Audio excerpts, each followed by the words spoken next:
ديمقراطي ولا عرسا علمي وحصوص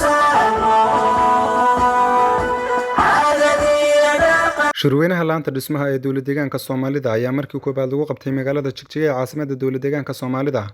waxaana ka soo qayb galay madaxda ugu sarreeyay deegaanka Soomaalida oo ay ugu horeeyeen madaxweynaha iyo madaxweyne ku-xigeenka dowladda deegaanka Soomaalida iyo sidoo kale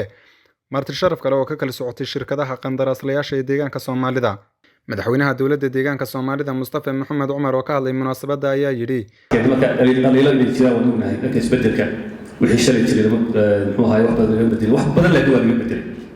waxa ka soo bixi doontaa marka hadda presentationada soo socda la sameeyo waxyaalaha laga bedelay xafiisyada kale in qaabka tenderka loo bixinayo qaabka loo dibageliyo injineerada oo kale qaabkay wax soo sameynayaan design mashruucan design lahayn oo la bixinayo jahwareero noocaas oo qaarna jahwareer ay ka imanayso qaarna ula kac ay ka imanayso waa waxyaalaha hadda gudaha soo bixi doona weeyaan waxaan aaminsanahay in sektorka lagu soo celiyo nidaamka waxay nagu badbaadi doontaa balaayiin lacag ayaa nagu badbaadi doontaa billions lacag deegaanka lacagta uu helo allocationka ee haysano haddii si fiican loo maamulo nolosha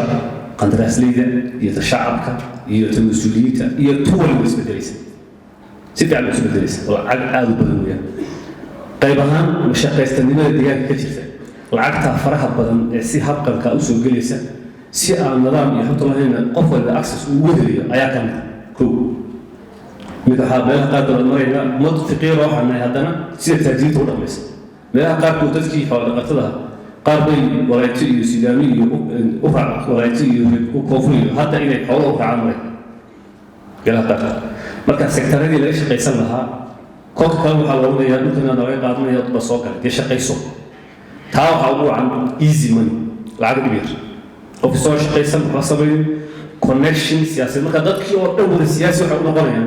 maadaama siyaasadda ku xiranta lacagta halkuu ka shaqaysan lahaa halkuu aroortii wax ka samayn lahaa halkuu dadaal ka samayn lahaa waxaa xooga gelinaya nin ay is yaqaanaan ama iskureedkooda isu meel u qabsan lahaa saddex soomaali investment ka lacag badan taa kuwa drug ka shaqeeyay iyo ka lacag badan weeyaan saddex sanaad meel fadhiyo oo ku dagaalamay reerkii inuu meel yimaado